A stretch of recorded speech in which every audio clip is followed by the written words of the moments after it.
Hey guys, welcome back to my channel. My name is Caris Marie. Today I was about to just actually film a makeup haul for you guys, but I was going to do my makeup first, and then I figured I would share this palette with you guys. The minute I saw this palette online, it looked exactly, in my opinion, like the Urban Decay Born to Run palette. So I figured I'd share this palette with you in case you're like me and you didn't really want to spend the £30 or however much it is in US for this palette. This palette is the Technic Be Fearless palette. It is a limited edition palette, but it will be available while stocks last, as so they say. This is what the outside packaging looks like. I first saw this on Instagram, and like I said, as soon as I saw it, it looked exactly like the Urban Decay palette to me. I don't have it. I'm a college student. I'm on a budget. I cannot really afford to be just dropping £30 or how much more it was, and this was £8, and this is what the palette looks like. And look at it looks pretty much exactly like the palette, and there is a mirror right here. I have not swatched any of them. The plastic is still on. I got this yesterday. It took about 2 days to get, 3 days possibly to get here. No expedited shipping. So this is what the outer packaging of it looks like. Like, it's clean and it's not like matte, so you can wipe it off afterward, which is nice, I think.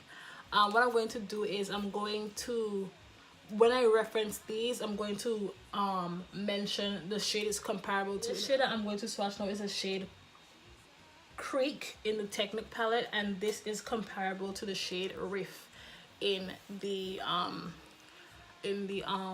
Urban Decay palette. So I'm just gonna swatch it. So this is what the swatch looks like. I would say it's a pretty consistent swatch. Like, I don't swatch very often. I really don't like it because I don't like things on my hands. I'm really weird like that. But I'll swatch some more of the matte. I'm going to swatch now is the shade Jane, and this is comparable to the shade Still Shot in the Urban Decay palette. So they do have like a bit of kick up to them, but they have pigment, which is the shade I'm going to take is a shade Amazon from the Technic palette, which is comparable to Baja or Baja in the Urban Decay palette. Well, that's a nice orange. I feel like a lot of products still sit on my fingers though. Swatches don't really say much in my opinion. It's really about how they like blend on the eye. And so this shade is the shade in this palette. The Technic palette is called Rain, but in the Urban Decay Born to Run palette it's called Radio, and it's like a emerald jewel tone. So it has like pigment to it. My swatches are really bad. I don't swatch often. Then let's check the shade Roar, which looks like Ignite in the Urban Decay palette, and still good. Like, so they swatch, to me they swatch pretty good, and they're not patchy.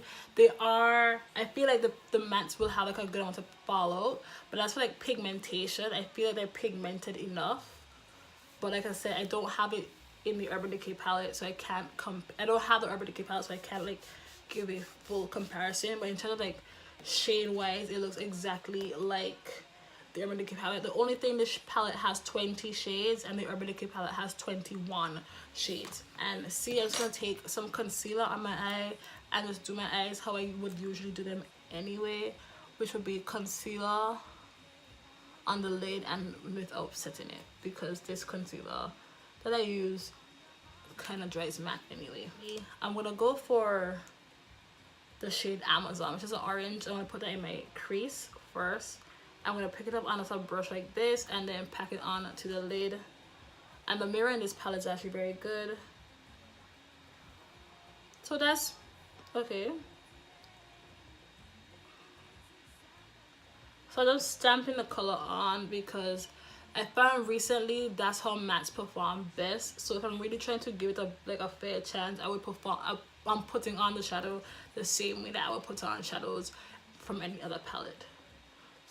So the pigment is nice. Wow. Okay, I like the pigment on it. And it was really easy to put on. Okay, I'm not mad at that. I'm really sorry too if you guys can hear like a extra hissing in the back of this video. Like I said, my laptop is doing this weird thing where it wants to be a fan.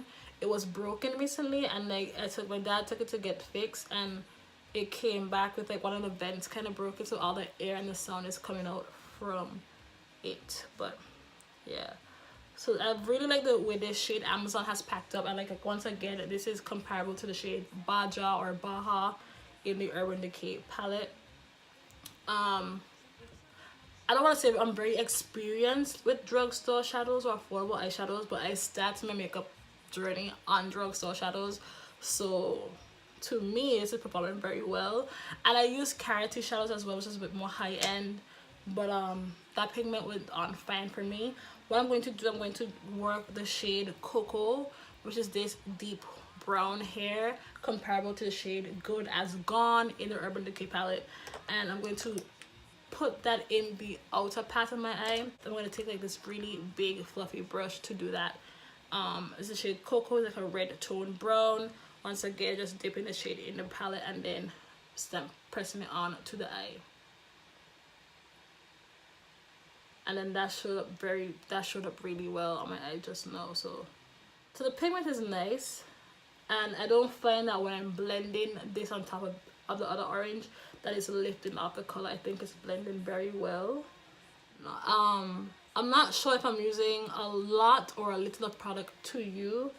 I feel like I'm known for being very heavy-handed and then trying to blend it out afterward, but yeah.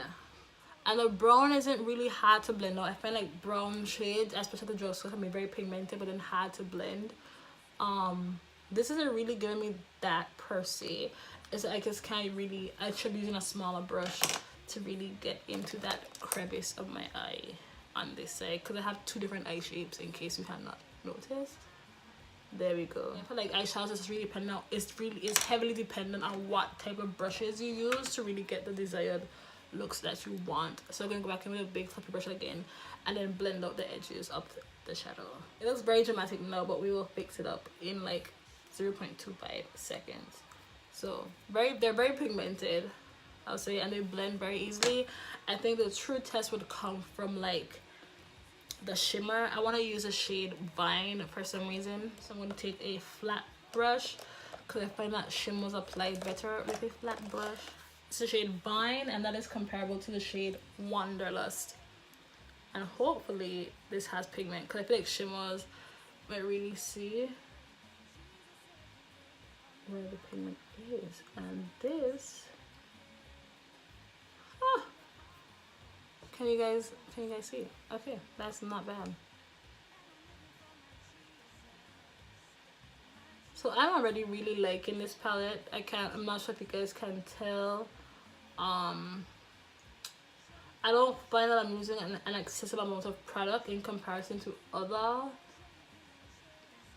eyeshadow palettes that I have. Like, these are not as foiled as like my Violet Voss shadows, but for an £8 palette, I think the quality is pretty good. So there is some kickback in the pan, and I'm not noticing any excessive fallout. I don't think I have any fallout yet, which is good. But then again, I didn't set the eyeshadow, so maybe that might be. But there's a bit of kickback in the pan. Minimal, not a lot, but I know some people really care about that. I think this looks really good. I like this green, and the shimmer is packing on nicely.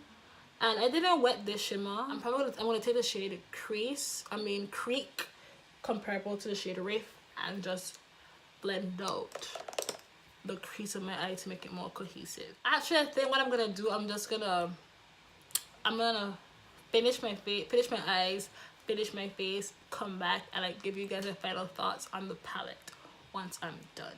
Okay, so I finished my makeup. This is what we have. If you're interested in anything I'm using on my face, I will try to leave it down in the description bar down below. Overall, I would definitely recommend going out and get this, especially if you don't have the Urban Decay one. If you're like me and you can't really fork up the money for it, I would say go out and get this one. This one is £8. It's available on the Technic website. It's shipped in about like 3 to 4 days. It came very quickly. In comparison to the Urban Decay palette, this has 20 shadows and the Urban Decay palette has 21. The only shade that you're missing is like a very bone white shade from the Urban Decay palette. I find that the shadows blended very well. They're pigmented. I feel like with the deeper shades you would probably spend a bit more time blending just a little bit, but to me that's not a problem. Like I said, I'm very accustomed to blending and dealing with drugstore shadows. For the shimmer, I did it with my brush. I just put on the shades. I don't find that it's like, it looks really good to me. I really like how the look turned out. And yeah, so if you can, I would definitely recommend going and get this one. It's £8 in comparison to 30 something. It's a bit more compact. Technic, I don't think it's available like in like drugstores because it's very affordable. Go online. They have other products that work really well. Like my highlighter today is from Technic. The bronzer that I use is from Technic as well. Not sponsored by them obviously because it's me. So yeah, this is the £8 dupe for the Urban Decay Born to Run palette. I hope you guys enjoyed this video or videos like this. Let me know in the comment section down below, and until next time, you guys have been watching Carrie's Marie TV. Until next time.